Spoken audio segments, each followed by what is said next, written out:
Now the latest ITV News. It's Wales at 6.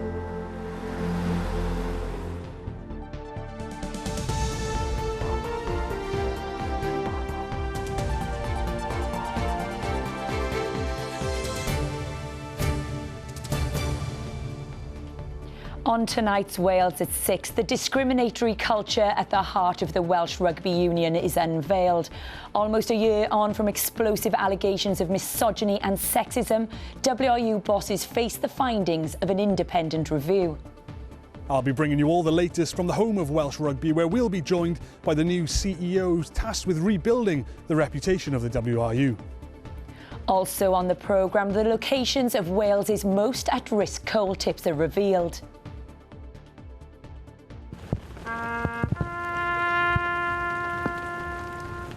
Plus remembering and recognising the contribution of multicultural communities to our war efforts. And join us in Wrexham, where an art project's asking one very simple, complex question. What are your treasures? This is my treasure, Nelly. Yes, I know that technically makes you Nelly Shelley on the telly.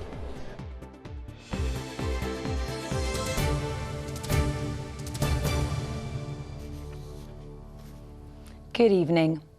Vindictive, unforgiving and toxic. Just some of the words used to describe the culture in one of our top sporting organisations, the Welsh Rugby Union.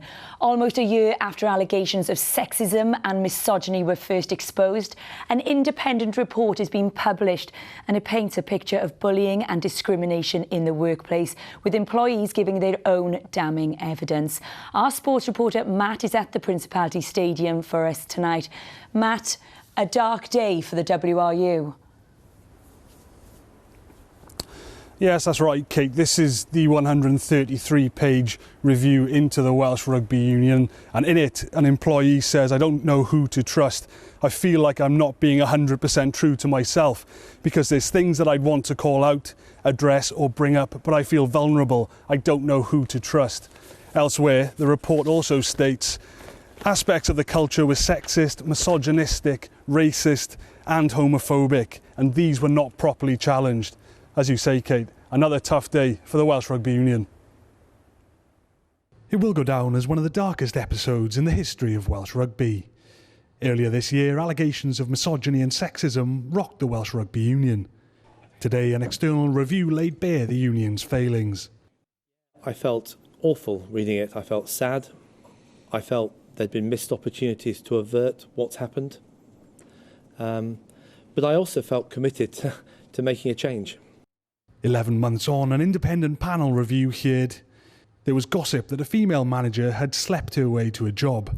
Use of slurs about women in the same-sex relationships. A WRU representative also expressed views that men are the master race.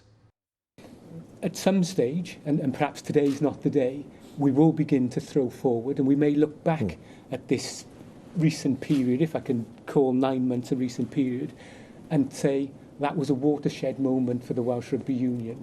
It was on the eve of this year's Six Nations when chaos exploded at the WRU, after a number of employees made allegations about misogyny and sexism within the organisation.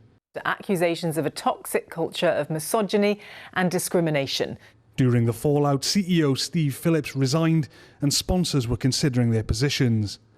Ian Evans had recently been appointed as the new chair and Nigel Walker came in as interim CEO.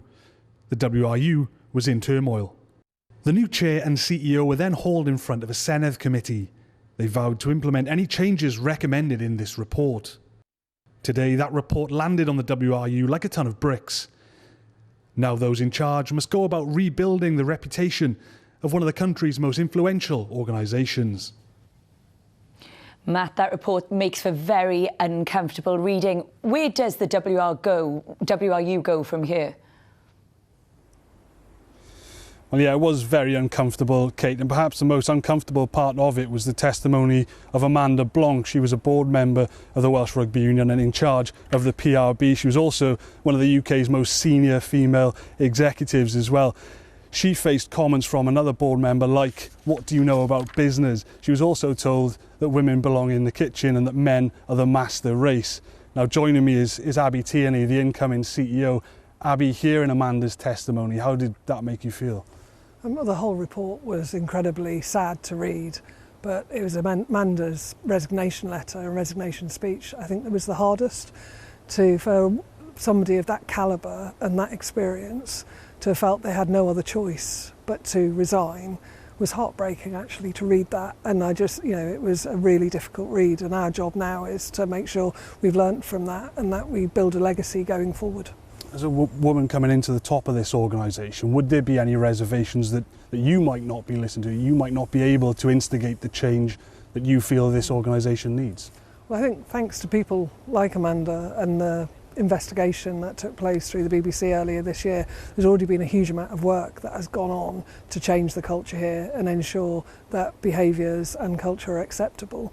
I also, when I was applying for the job, did quite a lot of due diligence and met a lot of people to make sure that I knew I would have the support that I needed to make it happen. So yeah, I'm confident that it won't happen again. Yeah, and this all really does matter, doesn't it? The reputation of the Welsh Rugby Union really matters, because this organisation in many ways transcends sport. It's interwoven into the fabric of Welsh society. So it's important that this organisation upholds strong values. I couldn't agree more, Matt. It was the reason I wanted the job, and it was the privilege of a career to be able to come somewhere. I love Wales and I love rugby, but there's no other country, I think, where rugby is so important to everybody.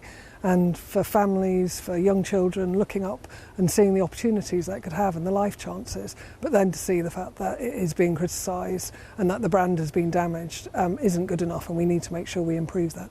And just finally, just quickly, start date is in January next year? Yeah, January next year. I can't wait to get started, and however hard today is, it really does give us a fantastic platform and a great set of recommendations to take forward to ensure that we do rebuild the reputation.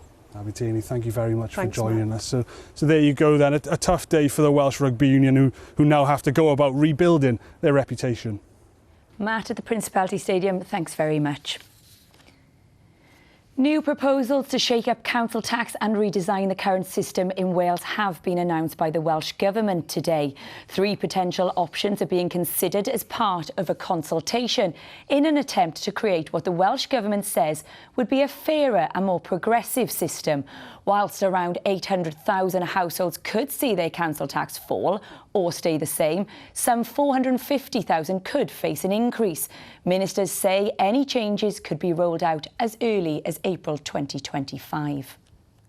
It's really important to remember with this consultation that we're not trying to raise any more money overall from council tax. That's really important.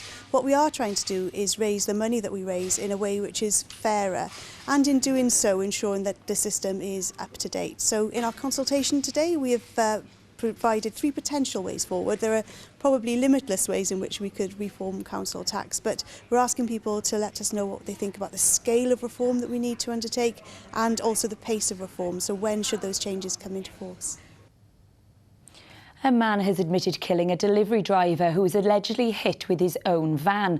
Christopher El Ghaffari, who's 31, denies murder but pleaded guilty to the manslaughter of Mark Lang, seen here. The 54-year-old died in April, more than 2 weeks after suffering serious injuries on North Road in Cardiff. El Ghaffari's also pleaded not guilty to robbery. His trial is set to begin tomorrow. Now, the exact locations of 350 higher-risk coal tips have been released to the public for the first time, 3 years after a landslide saw 60,000 tonnes of waste crashing down into the Rhondda Valley. Set up in the wake of that slip, the Coal Tips Safety Task Force has worked to assess the risk and maintain the safety of all disused coal tips. But people living in the shadow of those heaps of mining waste have told this programme they still live in daily fear. Now, Mike Griffiths joins me now. Mike, give us the background to this. Well, it goes back to the events after Storm Dennis back at the start of 2020, that gigantic tip above Tyler's Town partially collapsing, huge amount of waste that hit the valley floor there.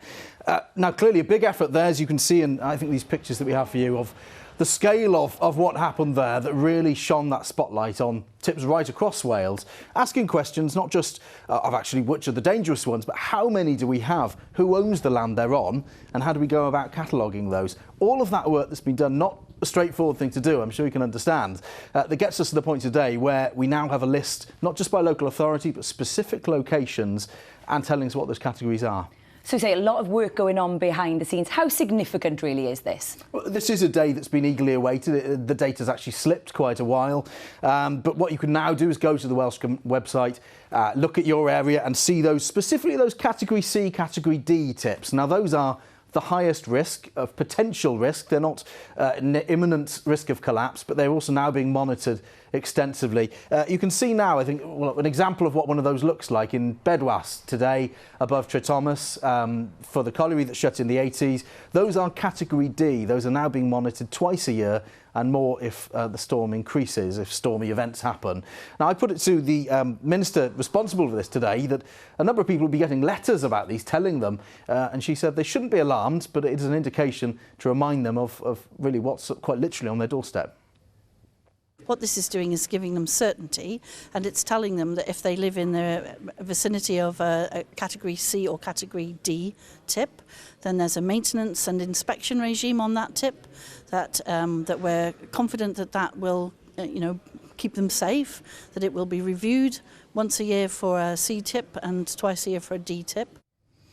As you can tell there, a huge amount of inspection work that now there was work happening beforehand, but that frequency has increased in recent years, and also in some cases substantial work having to be carried out, not just to monitor but remove waste that's there. That's not something that's done over the course of a weekend. Now, the Welsh Government has insisted that while it has spent its own money, the UK Government should bear a financial responsibility for the historic nature of the industry. The UK Government says it's a devolved responsibility, although it has contributed a small sum of money after Storm Dennis.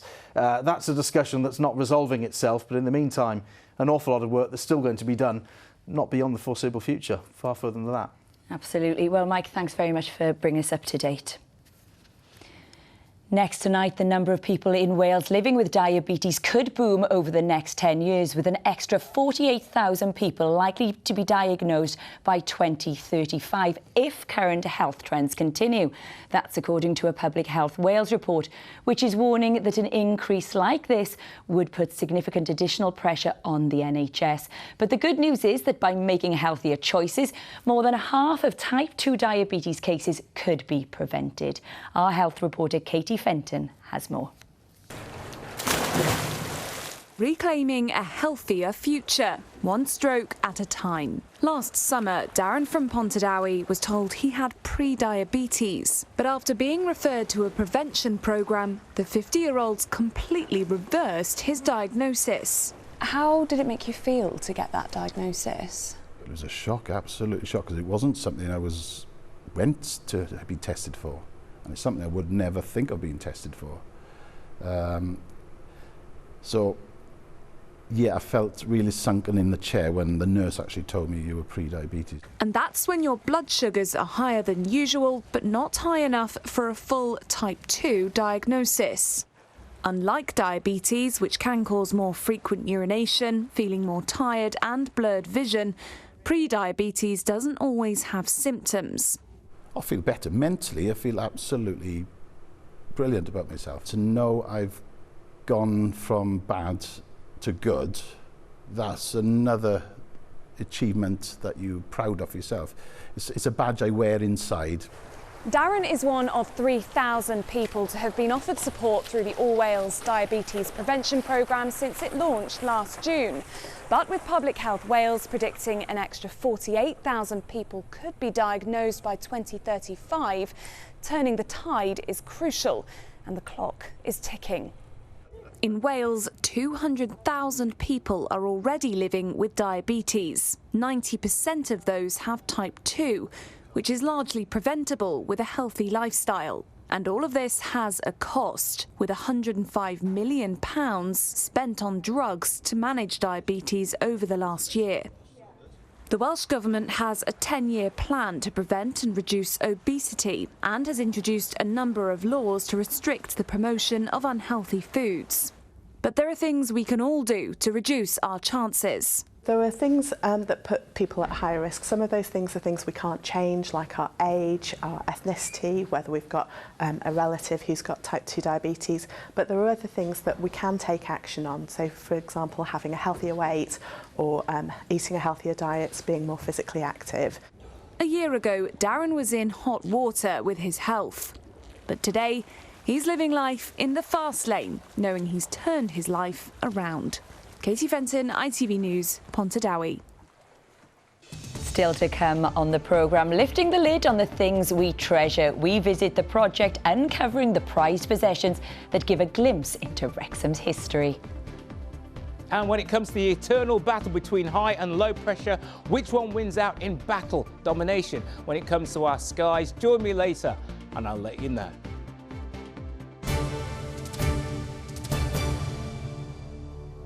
But first, is the legacy of the pandemic still impacting on the education of young people? That's one of the suggestions being made to explain the sharp rise in the number of Welsh children being absent from school. Here's our national correspondent, Rob Osborne. This is Kevin Saison School in Neath, and they put a premium on being in the classroom. And the children here know how important it is to be at school. We did some assemblies and show that there's a big gap between the people who always come to school in their grades and the people who don't come to school a lot. It makes a bit of difference because when they're absent from a class, the teacher focuses on catching them back up and we're losing learning time ourselves, and it's really not helping us. If pupils here attend 100% of the time, they are eligible for a reward. But if they have poor attendance, they have to answer to Mr. Cole. After lockdown, some children found it incredibly hard to be back in school, and there's been an awful lot we've had to do. We've employed extra staff to try and deal with that, lots of extra pastoral programs to support children and families coming back into school. But we're over that now. We need to move on. People spoke of the new normal. Well, we're here. And these children, employers won't be interested in 5 years' time. Oh, yeah, well, I was one of those children that after coming out of lockdown, they're not interested. So you've got to move on or come into school. But if you want to see what impact lockdown had, just look at the statistics. Back in 2019, around 1 in 20 secondary school pupils in Wales were persistently absent from the classroom, meaning they were missing at least 20% of teaching time. Now that figure is 1 in 6. What do you put it down to? I think there are a number of factors. Clearly, the post-pandemic is, the effects of the pandemic are clearly having a significant impact on learners' attendance, their habits, their confidence in attending school. And what are the role of parents in this? I mean, you have the option to fine parents, but that tends to be a last resort. Yeah. Should it come more up the chain? No, there is a fines regime, but it really is the last resort. Everything that we know tells us that it's by recreating those trusted relationships and understanding the reasons behind absence. That's the way that we can really make a difference. This is a problem facing the other nations of the UK too. And the question being asked, how do we get more kids back to school? Rob Osborne, ITV News.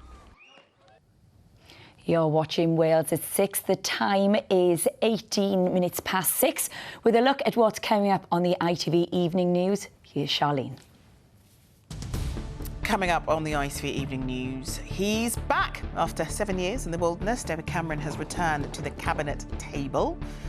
Described as one of the worst cases in decades, 8 people in Glasgow are found guilty of running a paedophile ring. Could all children be given the chickenpox vaccine? Experts tell the government now is the time. And just how has the King spent his 75th birthday? Well, we'll tell you when you join us for those stories and more from 6:30. But before that, a special service of remembrance has taken place in Cardiff to remember those who died in war from Black, Asian and minority ethnic groups. The event began in 2019, but this year, for the first time, school children from multicultural communities in the capital city also took part. Our correspondent Hannah Thomas was there. In the mother country's darkest hours, our ancestors responded to the call. And that's why they were remembered today, as a series of poppy wreaths were laid in the silence at the National War Memorial in Cardiff.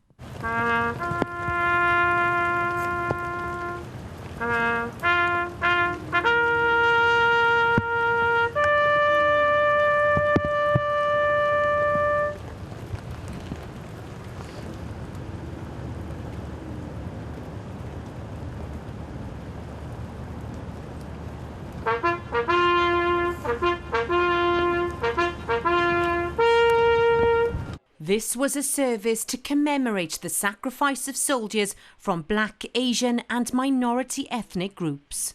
If you looked around and you take the broad spectrum of the crowd, you realise that there are people here from various factions of society in Britain as it is today. As they gathered at this special plaque, they also remembered Patty Flynn, who fought to have the monument installed for people of colour. She wanted to have a plaque, she wanted something to say that these people had been here, and there was nothing in Cardiff, so she went throughout her life trying to get people to put a plaque up of something to recognise these people. So that's what she worked for. 4 years after that work became reality, school pupils from 2 Cardiff primaries came along to take part in the tribute here. It's lovely this year particularly to see the children here for the first time, because obviously we want the legacy to carry on, so it's through the children and future generations that'll happen. Many here believe that the contributions of multicultural communities had been left out. The people of Wales called for this justice to be done through the work of Patty Flynn and Betty Campbell, the Campbell family, and all the people in Butetown who served. People like Auntie Roma, the leader of our Windrush Cymru elders. She was a nurse during the war efforts and served in the British Army for 25 years. Their stories are forgotten. But they haven't been forgotten today. At the going down of the sun and in the morning, we will remember them. We will remember them. Hannah Thomas, ITV News at the National War Memorial in Cardiff. A project to preserve the past and help write the history books is underway in Wrexham, thanks to the hard work of local photographer Rhona Campbell. She's asking people in the city to bring their most prized possessions to the community hub Tea Pawb. Whether it's a family heirloom or a priceless keepsake, all treasures from far and wide are welcome to help Rhona's research into Wrexham's history. We sent our very own Rob Shelley along to find out more. We couldn't find any raindrops on roses, or any roses, and the kittens wouldn't stay still. But here in Wrexham, one art project's asking a unique question. Not what's your most valuable possession, but what do you treasure? These are things that all of them have a story. Yes, they do. And if they don't, I'm very suspicious. Opera singer turned photographer Rhona's the curator of Wrexham Treasures. The idea is really simple. Bring your treasure along. Geraint brought his grandfather Joe. A group of miners, including my grandfather here, Joe, and they had dug this bell pit during the strike of 1926, and they've written down on the top of the winding gear, Klondike Mine, which probably was a bit of a joke, but to them, coal at that time was like black gold. Yolanda from Wrexham and Mozambique and Portugal bought her treasure, the proper way to cook chorizo. And a friend. It's a very typical and traditional. If you go anywhere in Portugal, they are selling this. With Basia brought up in Wrexham's Polish community, treasures the memory of meeting her friends at Woolies to buy records.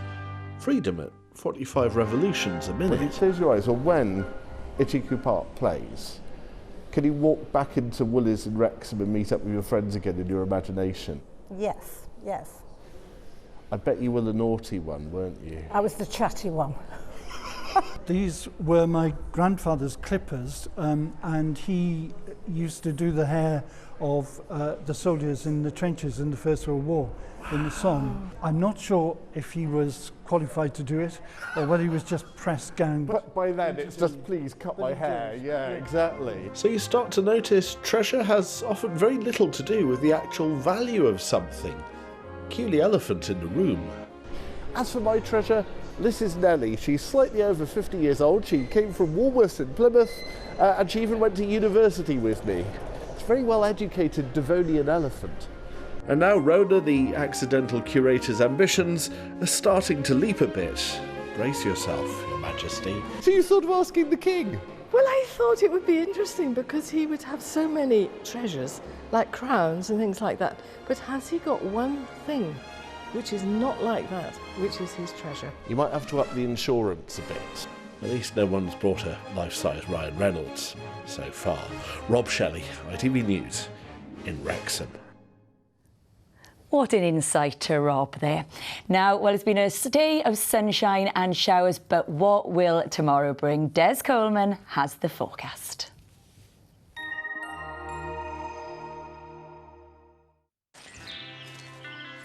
Transport for Wales.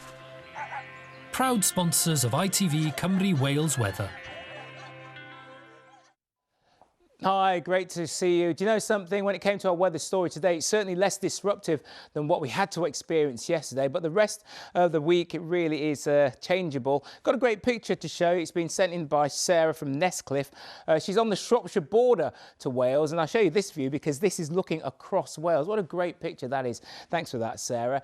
Now, our weather story, like I say, continues to be fairly changeable, and I'll show you this on the Atlantic chart. You can actually see this is what's happening on Wednesday. We've got this area of high pressure building. It's looking like a reasonable day. We'll talk more about that in a little while, but this is the next watch point. It's this system feeding through. Now, the global model and the European models, they vary on the intensity of that rain, but I think either way, it certainly is going to be fairly wet and windy. We could see 10 to 20 millimetres fall widely, and even as much as 50 on higher ground. Wind speeds around 45 miles an hour. But let's talk about tonight, first of all. And tonight, like I say, isn't too bad. A change in orientation when it comes down to the winds. They're coming down from the northwest, which means it's going to be cooler over the course of tomorrow. We get rid of a couple of showers. High pressure builds in, the skies start to clear. Temperatures dip down to around 7 degrees, and it's ultimately generally a dry night. When we do wake up tomorrow morning, we get rid of a couple of showers first thing, but we continue the fairly brisk winds, especially towards the coast. But a good part of the day is going to be fine and dry. Temperature struggling, only climbing to around 11 degrees. It should be slightly cooler than that, but ultimately, I'm going to leave you with the summary. Enjoy the next few days. Trafnidiaeth Cymru yn falch I noddi tywyd ITV Cymru Wales. And that's all we've got time for this evening. Thank you for watching. Richard Morgan will have your late update after the news at 10. But from all of us here for now, enjoy your evening. Bye-bye.